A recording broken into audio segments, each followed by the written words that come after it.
The Yalari were not a warrior species. Everyone in the galaxy knew that. They were small bird-like creatures with hollow bones and wide golden eyes that caught light in a way that made them look like they were always thinking about something beautiful. They built libraries instead of warships. They mapped stars instead of claiming them. They sang to each other across open frequencies, long harmonic transmissions that other species sometimes stopped to listen to, even if they did not understand the words.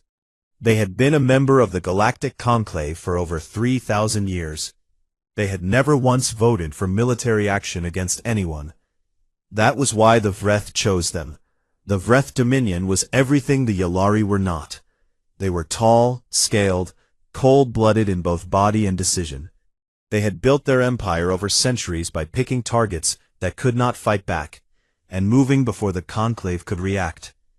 By the time a resolution was drafted, and a committee was formed, and ambassadors were assigned, the Vreth had already taken what they wanted. They understood the Conclave perfectly. They knew it ran on procedure, and procedure took time, and time was all they needed. The first attack came on a quiet morning on the Yalari colony of Velsori, a green world with shallow blue oceans and forests that grew in perfect spirals. There was no warning, no declaration, no message sent to the Conclave. The Vreth fleet dropped out of faster-than-light travel inside the colony's orbit and opened fire within seconds. Velsori burned for 6 hours. The second colony, Arin's Perch, fell the following day. The Yalari evacuation ships that tried to flee were targeted first. The Vreth were not interested in prisoners. They were not interested in territory. They were interested in removal. A Vreth commander had said it privately, in a message later recovered and translated. A species that survives remembers. We do not want them to remember. The third colony, Kepler's Vale, was the largest. It had over 7 billion Yalari living on it. It had universities, hospitals, music halls, an observatory dome that could be seen from orbit. Built entirely from a pale silver material the Yalari had developed themselves. The dome had taken 40 years to build. It lasted 4 minutes against Vreth bombardment. By the time the emergency signal reached the Conclave station, all 3 colonies were gone. 12 billion Yalari were dead. The ones who survived were the ones who had been off-world. Students on exchange programs, diplomats, a few traders, the Yalari ambassador herself. A small and trembling figure named Tisali, who received the news in a conclave corridor and sat down on the floor and could not stand back up for a very long time. The conclave emergency chamber was called to session within hours. 400 species sent their representatives. The room was enormous, built in a wide oval, with tiered seating that rose toward a glass ceiling, through which the stars were always visible. It was designed that way on purpose, a reminder, the founders had said, that every decision made in that room affected the sky above. The debates began. Some species called for immediate sanctions. Others worried about escalation. A few pointed out that the Vreth Dominion controlled key trade corridors and that economic disruption would affect member worlds far beyond the conflict zone. A delegation from the Keth, one of the oldest species in the conclave, suggested a formal inquiry before any action was taken, to ensure all facts were properly established. The Vreth ambassador sat in his seat with his arms folded and said nothing. He had attended 3 sessions like this before. He knew how they ended. High Warlord Sarak, the commander who had ordered the attacks, transmitted a message to the conclave on the second day of debate. It was short. It said, "We will discuss terms when the weak have been removed from the equation. Schedule your summit for 6 months from now. We will attend." There were 17 formal protests filed before the session ended. Then the conclave secretariat announced that yes, a summit would be scheduled, pending a full review of all submitted complaints. 6 months from now. Tessali, the Yalari ambassador, listened to the announcement from the back of the chamber. She did not cry. She had already cried everything she had. She sat very still and stared at the floor. Someone sat down beside her. It was Elena Vasquez, The human ambassador. She was a compact woman in her mid-50s, with short gray hair and dark eyes that had the particular quality of someone who had already made a decision and was simply waiting for the right moment to act on it. She wore the standard Terran diplomatic uniform, dark blue, no decorations. She did not say anything for a while. She just sat there next to Tessely, which was, in the circumstances, more than most people had done. After a long silence, Tessely spoke. Her voice was barely above a whisper. "They are going to let them sit at the table, after everything." Vasquez did not answer right away. She looked across the chamber at the Vreth ambassador, who was now speaking quietly to one of his aides, looking relaxed, looking like a being who had already won. "Yes," Vasquez said, "they are." Tessely turned to look at her. "And the humans? What will the humans do?" Vasquez stood. She straightened her jacket. She looked down at Tessely with an expression that was not angry, not loud, not dramatic. It was simply certain. The expression of someone standing on a position so solid they did not need to shout about it. "Watch," she said. The next session opened, with the conclave chair calling attendance from all member delegations. Species by species, the responses came in. When the chair reached the Terran delegation, there was a pause. The chair called again. Vasquez was already standing in the center of the room. Every eye, every sensor, every camera turned toward her. The chamber went quiet, in the way that large rooms go quiet when something unexpected is about to happen. She looked around slowly. She took her time. She made sure every ambassador in that room was looking at her before she spoke. And then she said, in a voice that was calm and clear, and carried to every corner of the chamber without effort, "The humans will not be attending the summit." She turned and walked out. The doors closed behind her. For a full 10 seconds, no one in the chamber said anything at all. Then everyone spoke at once. The Vreth ambassador unfolded his arms for the first time all session. The Keth elder tilted its ancient head. The conclave chair called for order 3 times before the room settled. Out in the corridor, Tessely had followed Vasquez. She caught up with her near the exit, breathing fast, her golden eyes wide. "What does that mean?" she asked. "What are you going to do?" Vasquez paused at the door. She looked back once at the chamber, at the noise and the confusion, and the 400 species all trying to understand what had just happened. "What we always do," she said, "when someone murders our friends." Then she walked out into the dark of the station corridor, already reaching for her comm. The news of Vasquez's walkout traveled faster than any official report.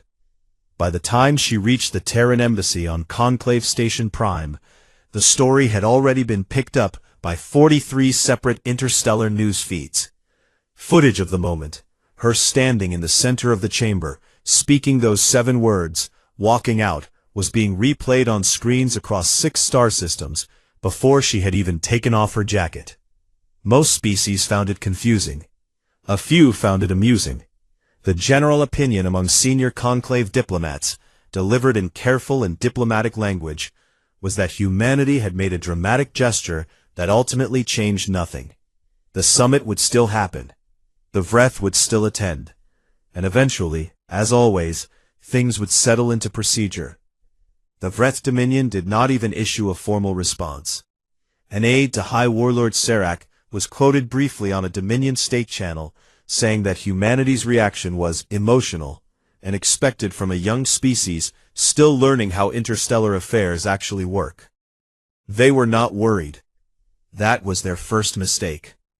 48 hours after Vasquez walked out of the chamber, the Terran Interstellar Command released a document on all public conclave channels.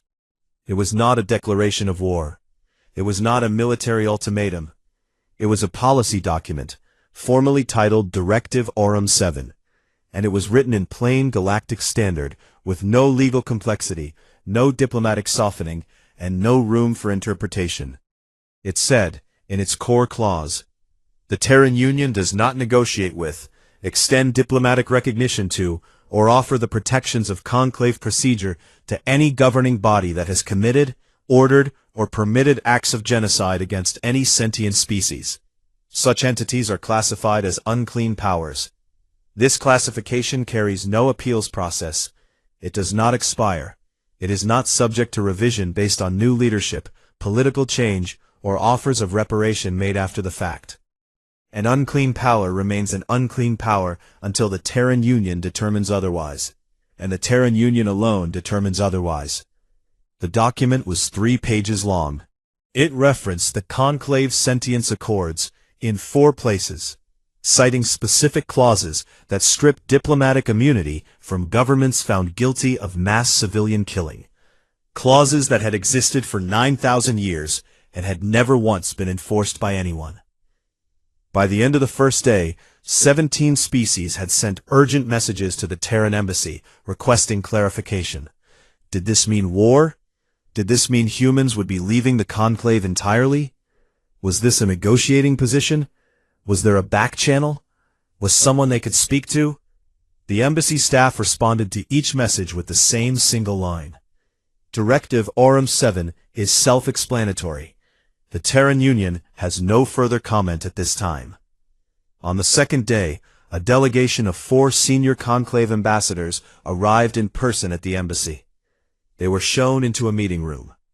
Vasquez joined them, along with 2 aides. Tea was served. The senior ambassador, a broad, gray-furred being from the Morath Collective, named Ambassador Voss, leaned forward and spoke carefully.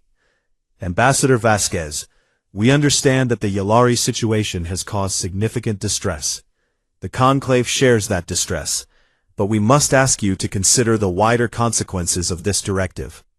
The Vreth control the Kessler Corridor. 12 member species depend on that corridor for food imports alone. A military confrontation? We haven't announced a military confrontation, Vasquez said. Voss paused. Then what exactly have you announced? A policy, she said. We don't sit at tables with murderers. That's the policy. It's not new. We told the Conclave 11 years ago, after the Pell Outpost incident, that if the Vreth did something like this again, we would not participate in negotiations with them. We said it clearly. We said it in this station, in that chamber, on the record. Voss shifted uncomfortably. That was understood to be a strong expression of concern. It was understood wrong, Vasquez said. With humans, when we say something, we mean it. That is something the Conclave has had difficulty accepting, and that is not our problem to solve. The meeting ended shortly after. Nothing was resolved. The delegation left looking unsettled in the particular way of people who have realized, too late, that they misread a situation entirely. While the diplomatic meetings were happening on Conclave Station Prime, something else was happening 40 light-years away. Admiral Jonah Reeves was a tall man with a quiet manner, and the kind of stillness that came not from calm, but from absolute focus. He had commanded the Terran Third Fleet for 6 years. His fleet was not the largest in the Terran military. It was not the newest, but it was the most experienced, and it was the one that had spent the last 8 months quietly repositioning itself along the edge of Terran space nearest to Vreth territory. A repositioning that had been approved, funded, and executed before the Yalari colonies were even attacked. Because humanity had been watching the Vreth for a long time. The Third Fleet moved out of its staging position on the 3rd day after Directive Aurum 7 was released. No announcement was made. No message was sent to the Vreth. No ultimatum. No demand for surrender or withdrawal. The fleet simply began moving through Vreth-adjacent space at maximum sustainable speed. Every ship running full power to drives and weapon systems. Every crew at operational readiness. Other species listening posts picked up the movement within hours. The reports that came back were confused at first, then alarmed. Ships were being counted. Formations were being identified. Analysts were running projections. They're heading for the Vreth border, a Keth military observer reported to the Conclave Security Council. No communication, no stated objective. No. A pause. They haven't sent any demands to the Vreth at all. The council member who received the report read it twice. None, she said. None, the observer confirmed. In 11,000 years of Conclave history, Every military action had been preceded by demands. Demands were the point. They gave the other side a chance to back down, which meant the conflict could be resolved at the table, which was where all conflicts were supposed to be resolved. Demands were the beginning of negotiation. Negotiation was the purpose of everything. The humans had sent no demands because they were not interested in negotiation. They had classified the Vreth as an unclean power. You did not negotiate with an unclean power. You did not send it ultimatums or give it chances. You treated it as something that had placed itself outside the protections of civilized procedure, because it had. You dealt with it the way you dealt with a fire, not by talking to it, by putting it out. Back on Conclave Station Prime, Thessaly found Vasquez in the embassy garden, a small enclosed space with earth plants growing under artificial light, which the humans maintained with the quiet stubbornness of people who insisted on carrying a piece of home wherever they went. Thessaly stood at the entrance for a moment, watching Vasquez water a low green plant with careful attention. "The fleet is moving," Thessaly said. "Yes," said Vasquez. "When did you order it?" Vasquez set down the watering container. She looked at Thessaly with that same steady expression. Not cold, not warm, just certain. "Before we came to the summit," she said, "before your colonies were attacked, we had intelligence that the Vreth were planning something. We made a decision then. If they crossed that line, we would not argue about it afterward. We would act." Thessaly was quiet for a long moment. Outside the embassy garden, through the walls, the entire conclave station hummed with noise. Debates, arguments, emergency sessions, species trying to process what was happening. "The galaxy thinks you're being reckless," Thessaly said finally. Vasquez picked up the watering container again. "The galaxy has been watching your people die for years, and calling it complexity. We call it what it is." She went back to watering the plant. The fleet kept moving. High Warlord Sirach had won 14 battles in his lifetime. He was not a particularly brilliant commander. What he was experienced in a very specific kind of war, the kind where the other side eventually wanted to stop fighting.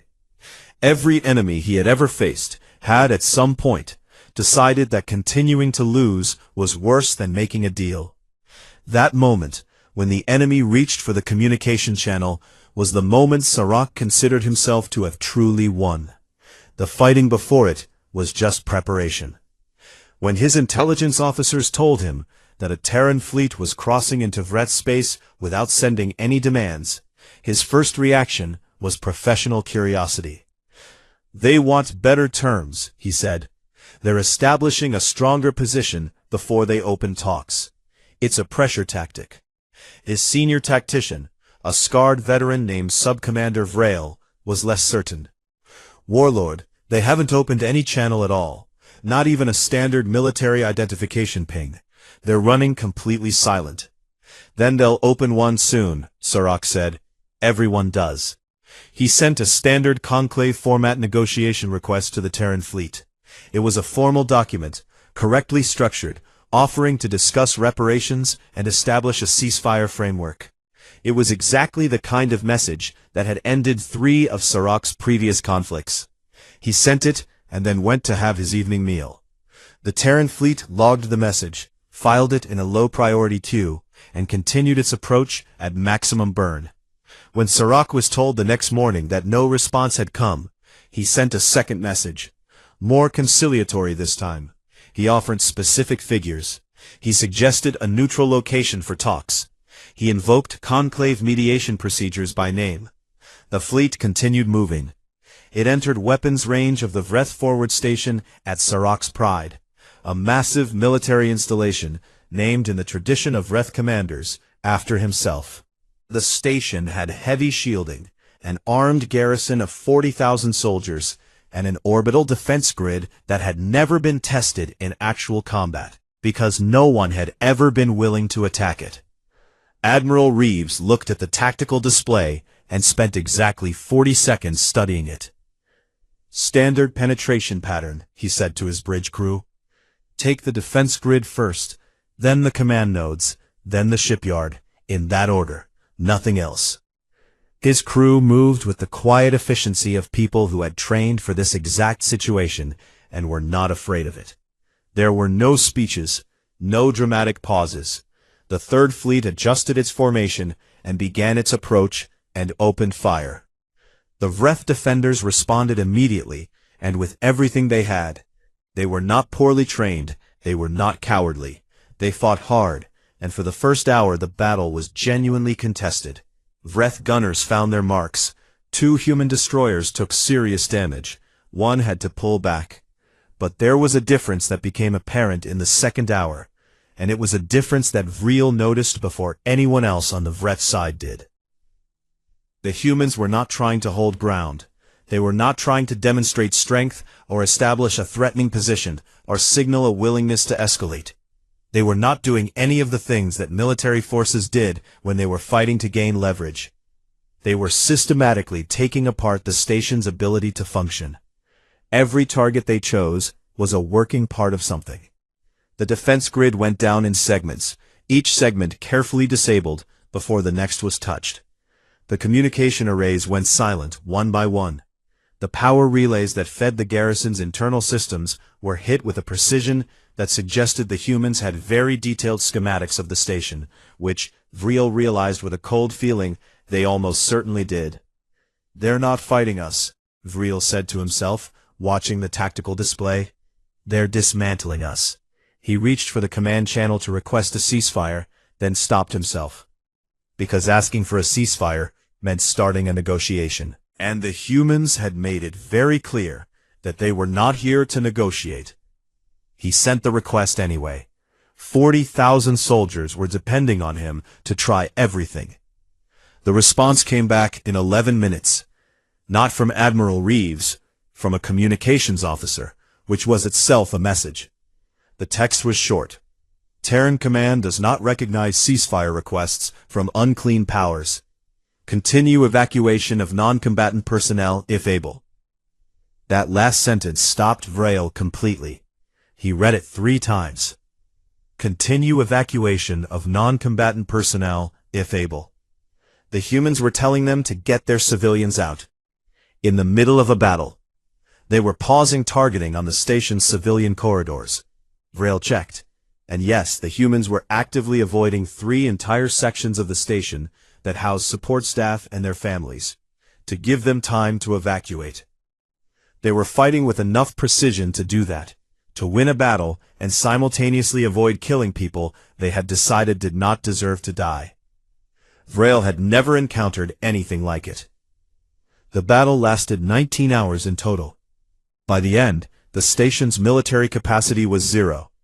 The defense grid was gone. The shipyard was rubble. Every command node was dark.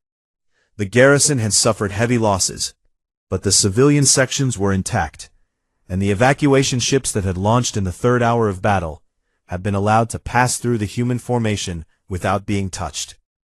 Zarak's flagship, the Crimson Ascendancy, had been in orbit above the station. When the last defense node went down, it tried to make an emergency jump to faster-than-light travel. The Terran fleet had anticipated exactly that. 3 ships had been positioned specifically to prevent it. The Crimson Ascendancy was disabled before it could reach jump distance. Its engines sheared off with the kind of surgical precision that left the rest of the hull and the people inside it intact. Serac found himself sitting in a powerless ship in the middle of debris, watching a human fleet move through his station's wreckage like they owned it, which at this point they effectively did. He sent a ceasefire request. He sent 14 more over the next 6 hours. Each one went unanswered. A Vreth Vice Admiral, commanding the remnants of the Dominion's response fleet that had arrived too late to change anything, broadcast a ceasefire on all frequencies, including the Conclave emergency band, begging the Conclave to intervene, to mediate, to do something. Admiral Reeves' response was clean and short and broadcast on the same open frequency so that every listening post within range could hear it. There is no peace to broker here. The conclave is not part of this action. What is happening is not a war. It is a consequence. Consequences do not have ceasefire negotiations. They simply happen. Across 6 star systems, that transmission was received and recorded. Military analysts listened to it multiple times. Diplomats read it with expressions ranging from unease to something close to fear. One analyst at a Keth observation post, a young researcher on her first deep space assignment, turned to her senior colleague after reading the transcript. "What does that mean?" she asked. "It's a consequence, not a war?" The senior researcher was quiet for a moment, thinking about it. "I think," he said slowly, "it means they made up their minds before it started. It means for them, the decision phase is over. They're not fighting to win something. They already decided what the result would be, making it happen."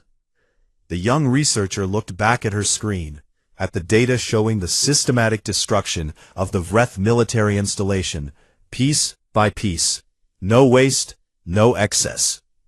"That's more frightening than a war," she said. Her colleague nodded. "Yes," he said.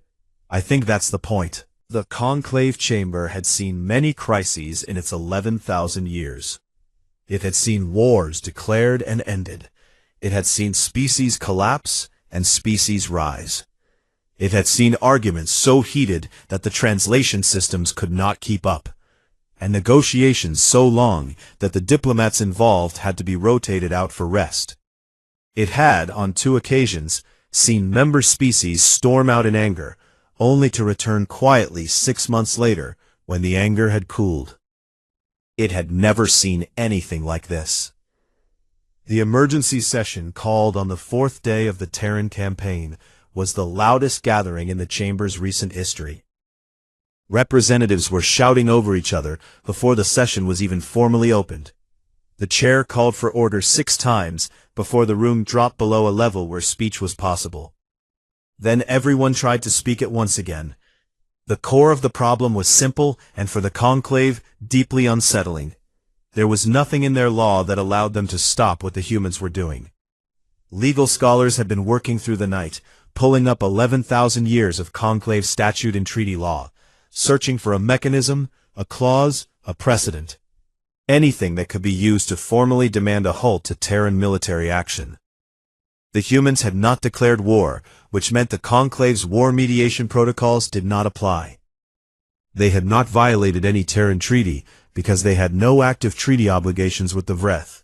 They had classified the Vreth as an unclean power, which meant all standard diplomatic frameworks had been formally suspended. And the Vreth themselves had, by committing genocide, technically violated the Conclave Sentience Accords, which stripped them of the full protections of Conclave law. That last point was the one that kept stopping the legal scholars cold. The Sentience Accords had been written 9,000 years ago, following a terrible conflict that had scarred 3 star systems and left 2 species extinct. They were the bedrock of conclave law, and they said, clearly, in language that had been considered so obvious it had never needed enforcing, that any governing body found to have committed deliberate mass killing of a sentient species lost its standing under conclave protection. The Vreth had done exactly that. The humans had simply read the law and acted on it. "They're using our own founding documents against us," said Ambassador Voss, his gray fur bristling with a combination of anger and something that might have been reluctant admiration. Or rather, they're using them correctly. They're the first species in 9,000 years to actually use them correctly. "It sets a precedent," said a thin, blue-skinned delegate from the Uran Compact. "If this is allowed to stand—" "It already stands," interrupted the Keth elder, Counselor Orath, from the far end of the chamber. His voice was very old, and very slow, and carried the particular weight of something that had been present for a great deal of history. "The question of whether to allow it is no longer available to us. It is happening. Our discussion should be about what it means, not about how to reverse it." The room went somewhat quieter. When Orath spoke, even the loudest delegates tended to settle. He had been in this chamber for 300 years. His species lived very long lives, and he had used his well. What it means, he continued, is that we have, for 11,000 years, treated our founding law as a statement of values rather than a set of rules. We pass resolutions, we issue condemnations, we schedule summits. We believe very strongly in the importance of this. He paused. The humans believe in consequences. 20 delegates tried to respond at once. The chair let them talk for a moment, then called order again. In the middle of all this, on the 14th day of the campaign, Vasquez returned to the chamber. She hadn't attended a single session since her walkout. Her absence had been noted, analyzed, and argued about in every corridor of the station. Some species had read it as arrogance, others as a deliberate signal. The Vreth ambassador, who had initially been confident and dismissive, had stopped attending sessions himself on the 9th day, which was the day the third major Vreth military installation fell. When Vasquez walked in, the chamber went quiet. She walked to the Terran delegation seat, sat down, folded her hands on the desk in front of her, and waited. She did not look triumphant. She did not look angry. She looked like someone who had come to finish a meeting that had been interrupted. The chair opened the session. When it came to the human delegation's turn to speak, Vasquez stood. Ambassador Vasquez, said the chair carefully, the conclave would appreciate an explanation of Terran actions in Vret space.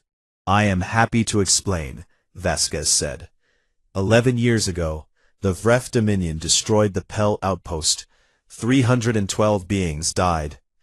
The conclave's response was a trade sanction lasting 8 months, after which the Vreth were readmitted to full conclave participation.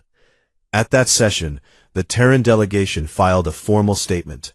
It said that the Terran Union would not, in the future, participate in diplomatic processes that treated mass killing as a negotiating inconvenience. It said that if the Vreth committed another such act, we would respond with action, not procedure. That statement is in the official conclave record. It has been there for 11 years. She paused. We meant it, she said simply. We always mean what we say. Councillor Orath leaned forward. His voice was quiet enough that the room had to go still to hear him. Ambassador, you say humans always mean what they say. Is that truly possible? Every species uses language as a tool of negotiation. Every species says things it does not fully intend. Vasquez looked at the old Keth councillor. Something in her expression softened, very slightly, the way it does when you find a question genuinely worth answering. We say things we don't intend sometimes, she said. We're not perfect. But when we issue a formal policy statement to this body, in this room, on the official record, we intend it. Every word. Because we believe that words without intention behind them are how you end up with 11,000 years of resolutions that nobody enforces, and murderers who know exactly how long your process takes. The silence in the room was the kind that meant people were thinking rather than just waiting to speak. The Vreth ambassador, who had returned for this session, sat very still. He was not a foolish being. He had begun to understand, in the last 2 weeks, that he had made a serious error, not of military judgment, but of reading. He had read the humans as he read everyone else. He had been wrong. Tasali sat in the observer gallery above the main floor. She was no longer the only Yalari in the station. In the 2 weeks since the campaign began, 43 surviving Yalari had made their way to Conclave Station Prime from various places across the galaxy. Students, traders, diplomats, a family that had been on a transport when Kepler's veil was destroyed. They had gathered here because there was nowhere else to go. Tasali had become, without planning to, something like a leader for them. She had organized food and temporary housing. She had filed paperwork to establish a temporary Yalari office in the station. She watched Vasquez from the gallery. She had not fully cried since the first day. She was not sure she could. But watching the human ambassador stand in that room and say plainly and without performance, "We meant it. We always mean what we say," she felt something shift in her chest, that she did not have a word for. Not happiness, not yet. Something more like the first breath after a long time underwater. After the session, the Keth elder found Vasquez in the corridor outside the chamber. He moved slowly, supported by 2 aides, but his eyes were sharp and clear. "I have one question," he said. "Of course," said Vasquez. "When you walked out of the chamber," he said, "on that first day, did you already know the fleet was moving?" Vasquez met his eyes. "Yes," she said. Orath was quiet for a moment. "Then the walkout was not a protest," he said. "It was a closing statement." Vasquez almost smiled. "Counselor," she said, "with humans, it always is." She nodded to him and walked on down the corridor, already looking at her calm, already thinking about what came next. Behind her, Orath stood very still for a long moment, 300 years of history running through his ancient mind. Then he turned to one of his aides. "Find me the original text of the Sentience Accords," he said quietly. "All of them. I think it is time we read them properly." The Vreth Dominion did not fall. That was the thing that surprised everyone, including privately a few people within the Terran military who had not been fully briefed on the exact parameters of the campaign. When the Third Fleet stopped its advance and held its position at the edge of the Vreth's core systems, the listening posts across the galaxy picked up the news with a mixture of relief and confusion. Analysts had been running projections for days, calculating how long it would take humanity to push through to the Vreth homeworld, modeling population figures, making guesses about occupation timelines. The fleet stopped. It held its line, and it waited. The Vreth military was gone, not destroyed in the sense of every ship burned and every soldier dead, but dismantled. Shipyards were rubble, command infrastructure was offline, weapons platforms had been taken apart with such thorough precision that they could not be reassembled without years of industrial effort. The Dominion's ability to project force beyond its own borders had been reduced to 0. But the cities were untouched. The farms were untouched. The schools, the hospitals, the homes of ordinary Vreth citizens who had lived their lives under a warlord they had not chosen, and whose orders they had not given, untouched. A young Thalessi diplomat named Sue Rahl was among the many observers trying to understand what had happened. She was 26 years old, and had been assigned to the Conclave Station as a junior attaché barely 8 months before. She had expected her first posting to involve meetings about trade agreements and procedural amendments to water rights treaties. Instead, she had watched the most significant military action in 3 centuries unfold from a press room on the station's 2nd level, surviving on bad coffee and increasingly long shifts. She had filed 43 reports. She had attended 11 emergency sessions. She had developed opinions about every species' response to the crisis, and the one she kept returning to was the humans, because she could not fully make sense of them. She requested a meeting with Vasquez. She expected to be redirected to a communications officer. Instead, 2 days later, she received a simple reply. Thursday, 1400 hours, Embassy Garden. Bring your actual questions. The garden was small and quiet, and smelled like something Sue Rahl could not identify. Something green and warm, and very far from space. Vasquez was already there when she arrived, sitting on a low bench, reading something on a handheld screen. Sue Rahl sat across from her. She had prepared carefully. She had a list. But the first question that came out of her mouth was not the one she had prepared. "Why did you stop?" she said. Vasquez looked up from her screen. "You had them," Sue Rahl said. "Their military was gone. Their warlord was sitting in a dead ship. You could have taken everything, their space, their resources. You could have absorbed the whole Dominion. Every projection said you could. Why did you stop?" Vasquez set down the screen. She looked at Sue Rahl the way that experienced people sometimes look at young people, not with condescension, but with the particular attention of someone deciding how honest to be. "Because we're not them," she said. Sue Rahl waited. "The Vreth killed 12 billion people," Vasquez said. Civilians. Beings who had never harmed anyone. We went there to destroy the capacity that allowed that to happen. The military, the warlord's power base, the infrastructure that makes that kind of attack possible. We destroyed all of that. Then we stopped, because everything beyond that line would be us punishing people for existing in the wrong place under the wrong government. And that is exactly what we just spent 19 hours and a great deal of blood fighting against. Sural was quiet for a moment. And Serac? In custody, Vasquez said. He and his senior commanders will be tried under the Sentience Accords. There is now, thanks to Counselor Orath, and about 6 months of very intensive legal work, an actual court capable of doing that.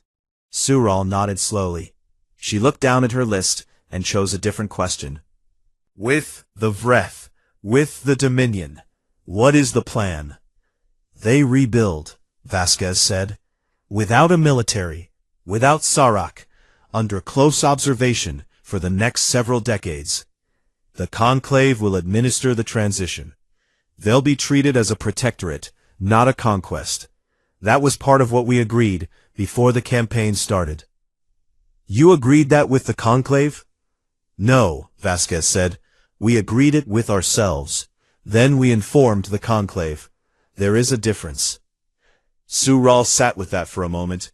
Then she asked the question that had been underneath all the others, the one she had not quite been able to form until now.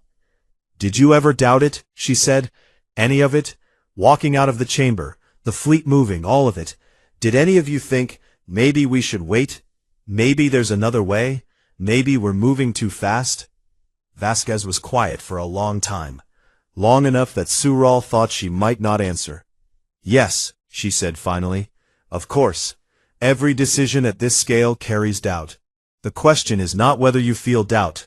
The question is whether the doubt changes the right answer. And the right answer did not change. She picked up her screen again, then paused. 12 billion people, Sural. I let myself feel the doubt, and then I thought about 12 billion people, and then I made the call. Sural left the embassy garden with a great deal to think about. 6 months later, the Conclave passed Resolution 7 Aurum. It was the first new foundational law the Conclave had added to its core statutes in over 2,000 years. It drew directly from the existing Sentience Accords, formalizing what had always technically been there, but had never been enforced. It created a permanent tribunal with the authority to strip Conclave protections from any governing body found guilty of genocide. It established a rapid response review process that could be triggered by any 3 member species. It set out, in clear and binding language, exactly what happened when someone crossed the line that the Accords had always drawn but never defended. Counselor Orath drafted most of it personally. He had, as he told his aides, spent 300 years watching good law go unenforced because everyone assumed someone else would enforce it. He did not intend to leave another generation with the same excuse. During the final vote, every member species voted in favor. Even the species that had been most alarmed by the Terran campaign. Even the ones who had spent 6 months arguing that humanity had overstepped. When the moment came to put their name on a law that said, clearly and without diplomatic softening, that murder has consequences, no one voted no. The resolution was named formally after its statute number. Informally, in the press, in the corridors of the station, in the reports that circulated across 6 star systems, it was called something else. The Human Clause. Nobody used the formal name much after the first week. Sally was there for the vote. She sat in the observer gallery, in the same seat she had occupied on the day the colonies burned. And she watched 400 species raise their hands one by one. When the final count was announced, she did not cheer, she did not cry. She sat very still and breathed and let the reality of it settle in her. After the session ended, Vasquez found her in the corridor. The two of them walked together through the station without speaking for a while, past windows that looked out into the black and the distant stars. Eventually, Sally spoke. Do you think it will hold, she said. The resolution, the law, do you think it changes anything really? Vasquez considered the question seriously. I think, she said, that it changes what is on the record. And what is on the record is what the next warlord will have to look at when they are deciding whether to do what Serac did. And next to the record, there will be the memory of what happened at Serac's Pride. And that combination, law and memory, is harder to ignore than either one alone. Tessely looked out through the station window at the stars. "You know what I keep thinking about?" she said. "All those years, my people were in the conclave. 3,000 years. We voted, we argued, we filed reports, we believed in procedure." A long pause. "And it did nothing. One fleet of humans did what 3,000 years of procedure could not." Vasquez was quiet for a moment. "Your people believed in something worth protecting," she said. "That is not nothing. That is the reason it was worth protecting." Out across the galaxy, in war rooms and command centers, and the private offices of the powerful, old plans were being reviewed. Old contingencies were being reopened, studied, and quietly closed. Species that had once looked at weaker neighbors and calculated the cost of aggression were recalculating, adding a new variable to an old equation. Not the law. Laws could be worked around. But the memory of 19 hours at Serac's Pride, the image of a human fleet that did not ask, did not demand, did not negotiate, that simply arrived and made good on a promise spoken 11 years before. That was not a variable that was easy to dismiss. In the end, what the galaxy learned was not that humanity was more powerful, or more righteous, or more right than anyone else. What the galaxy learned was something simpler, and in its simplicity, far more unsettling. When humans said something, they meant it. And when they made a promise to remember, they never forgot.